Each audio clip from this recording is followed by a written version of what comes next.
halfway.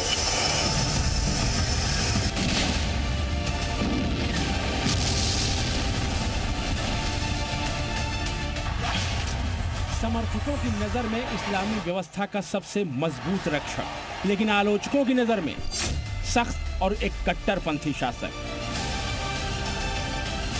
बीते 37 सालों में ईरान की सबसे ताकतवर शख्सियत अयतुल्ला अली खामेनेई, ईरान का सर्वोच्च नेता यानी रहबर अब एक इतिहास बन चुका है। 28 फरवरी को अमेरिका और इजराइल के ज्वाइंट मिलिट्री ऑपरेशन में अयतुल्ला अली खामेनेई की मौत हो गई।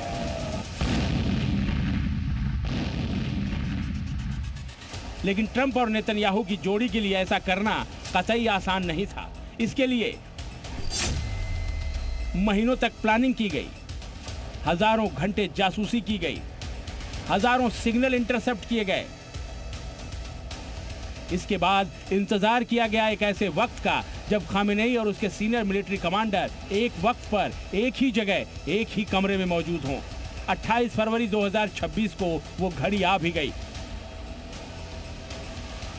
खामेनेई अपने वरिष्ठ सैन्य अफसरों के साथ घर में बने एक बंकर में मीटिंग के लिए पहुंचे थे। बंकर के एक कमरे में खामेनेई और IRGC के कमांडरों की मीटिंग शुरू हुई। बस यही वो पल था जब अमेरिका और इजराइल के फाइटर जेट्स ने बमों की बरसात कर दी। धमाके थमे तो बंकर के मलबे में खामेनेई का शव दबा हुआ नजर आया। इस समय घड़ी की सुइयां 8:15 का समय बता रही थी। इजराइल और अमेरिका के लड़ाकू विमानों ने खामेनेई के घर, ऑफिस और राष्ट्रपति भवन के आसपास बमों की बरसात कर दी। और बम भी ऐसे वैसे नहीं, बल्कि बंकर बस्टर GBU-28।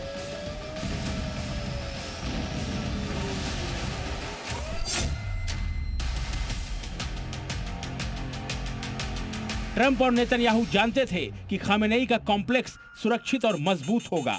इसलिए एक्सपर्ट मान रहे हैं कि इस हमले में GBU-28 जैसे पेनिट्रेटिंग बमों का इस्तेमाल किया गया होगा। वो भी 1-2 नहीं, बल्कि 30 बमों का इस्तेमाल किया गया। इस बम वर्षा के वक्त की तस्वीर इजरायली सेना ने जारी की है।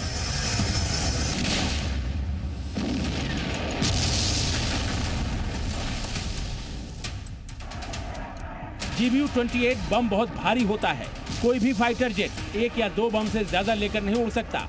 ऐसे में कहा जा रहा है कि खामेनेई के घर पर हमले में कम से कम 15 F-15 फाइटर जेट शामिल हुए होंगे, जिन्होंने एक साथ खामेनेई के घर पर बम बरसाए और खामेनेई का खेल खत्म कर दिया।